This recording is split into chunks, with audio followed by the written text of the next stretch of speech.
my name is Tim Mainhard. I'm Associate Professor at the Department of Education at the Utrecht University. Okay, I'm going to talk about teacher-student interactions and specifically about how classroom interactions differ for teachers with different classroom climates, so with more favorable and less favorable classroom climates. The example grids I will be talking about are 5 by 5 grids. The numbers 1 to 5 represent two different things for teacher agency, so that's the amount of social influence or power the teacher has in class, versus 1 to 5 social influence or power of the students in class. The other grids show communion, so that is scored 1 to 5 for the teacher versus 1 to 5 for the class. So all these lines represent movements between different states, and the dots, for example, in this grid, you can see that quite nicely. The dots represent how long the interaction remains in a certain state. Bigger dots represent more stable interaction. Shows two different types of teachers in secondary education. Teacher A is a teacher who is most of the time struggling in class. So he has episodes of positive interaction. So for example, if you look at this area of the grid, these are high on teacher communion and high on class communion. So there's quite some interaction happening here, but also really like hostile interaction. And if we look at agency, you can see that there's episodes where the teacher is in charge, so that will be this half of the grid. But there are also quite some episodes where students are really kind of taking over. So for this teacher, these were episodes when students complained about homework, that they said, well, you didn't say that we had to do that and now you are checking it with us, and situations like that. Teacher B is a bit more experienced teacher as well, and he is in general very friendly but in charge in class.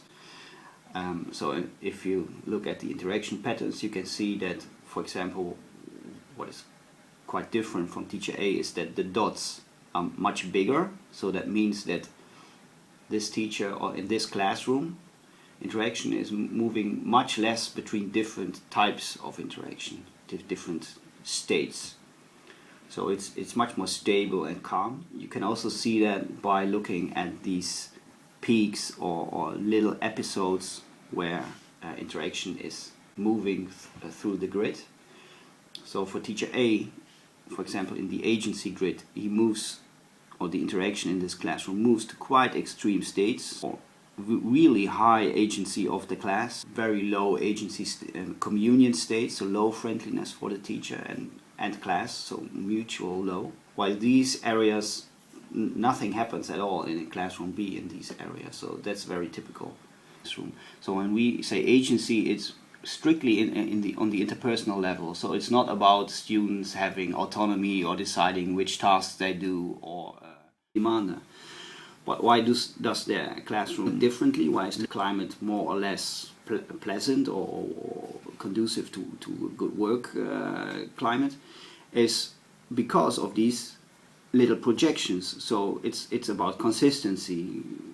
So some teachers are much more consistent in what they do and consistently stay in these areas, while other teachers move in and out of these areas or even within these areas a lot. For these two teachers, the most important difference is that this teacher is much more variable, also within the area that's positive.